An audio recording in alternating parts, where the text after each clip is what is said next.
word tonight is the bottom line. The bottom line. In the video, they talk about Mattel's new style of Barbies has boosted the company's bottom line, which is kind of like their. I guess it's almost the same as their total profit, how much money they have at the end of the term, or however they measure their profit cycle. So it's kind of just like, yeah, the final profit of, your account or financial situation, like your financial document. So like at the end of the day, that's the bottom line, how much profit you've made, or that a company is making. So I guess the bottom line could be synonymous with profit, a company's total profit. Number 2 is a slump, which is in this story being used in the economic sense. An economic slump is like when price or value or things are kind of going down, decreasing.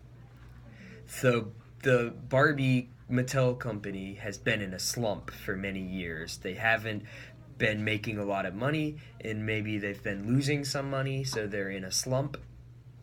Or if a country's economy is in a slump, it's staying still and losing money. It's not growing or increasing. But people can be in slumps too. If you say, I'm in a slump, that means your life is kind of in a bad place, like not growing, not getting better. So slumps can be used for different situations. I have a question on the bottom line. So it's just the number. Then it's just some. It means some number, the profit. Yeah, I guess it could come down to a solid number, right? The bottom line, like the money amount. Right. Sometimes I've seen this bottom line in some text. It's a very important word on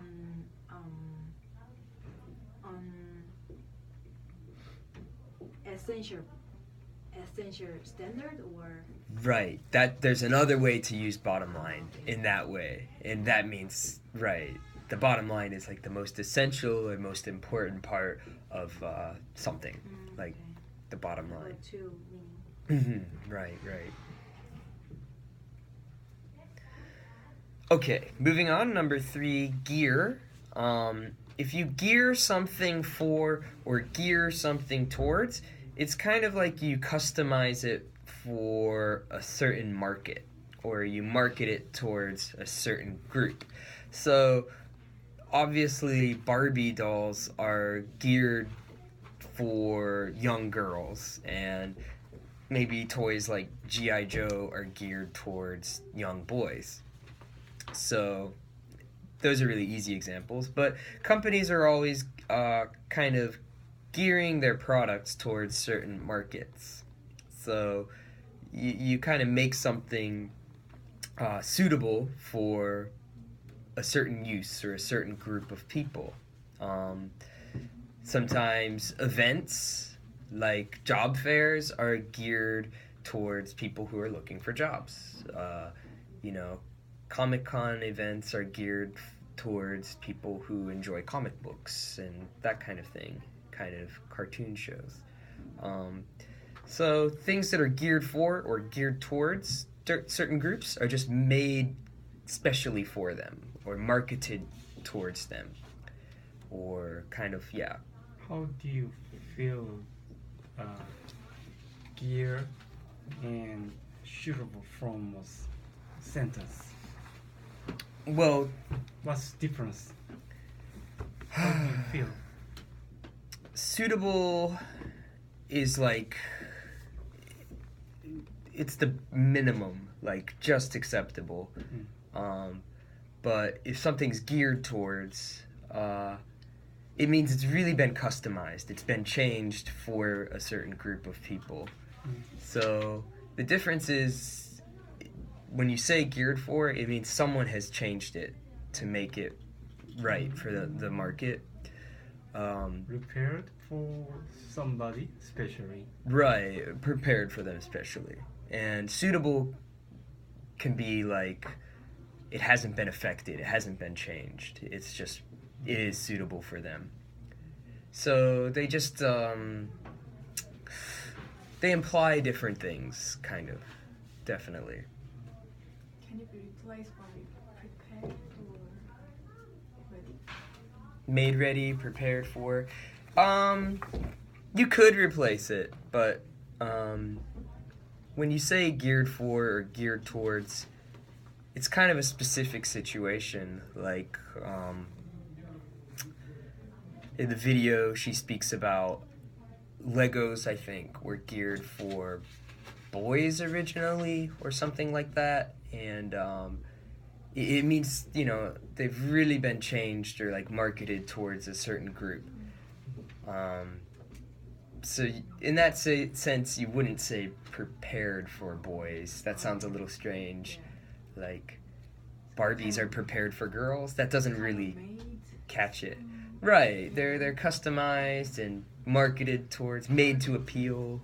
Targeted. Yeah, like targeting a certain group, right. Geared for or geared towards. Purposely shaped it to fit to something kind of particular situation or. Right, right.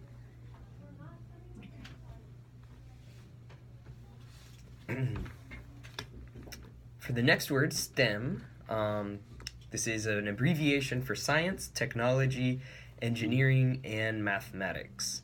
A lot of public schools now are kind of emphasizing STEM. They need to focus more on STEM because there aren't enough young people with skills in engineering and science. So we need more young people studying these fields. So a lot of countries have been pushing STEM research and STEM subjects in schools, these kind of things. I know Obama was always talking about STEM, like we need to have more STEM in our schools. Science, technology, math. And the last one is fly off the shelves, which means to be sold very quickly and easily. A really popular item, a really popular toy is said to fly off the shelves. People are buying it so quick, they're taking it off the store shelf, and like you can imagine, they can't even stock it enough because people are just constantly buying it. So it's flying off the shelves, selling really well, yeah, making a lot of money. Is it common expression? Mm-hmm. Quite a common, yeah.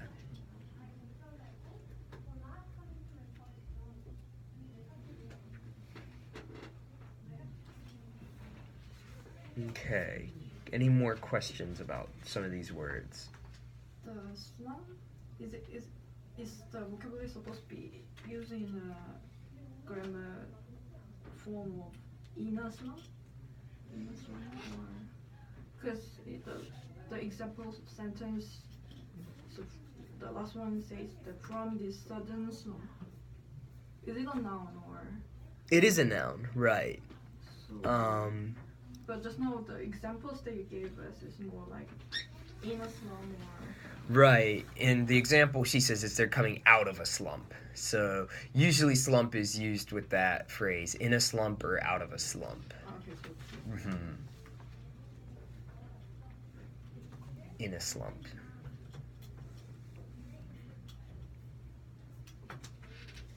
So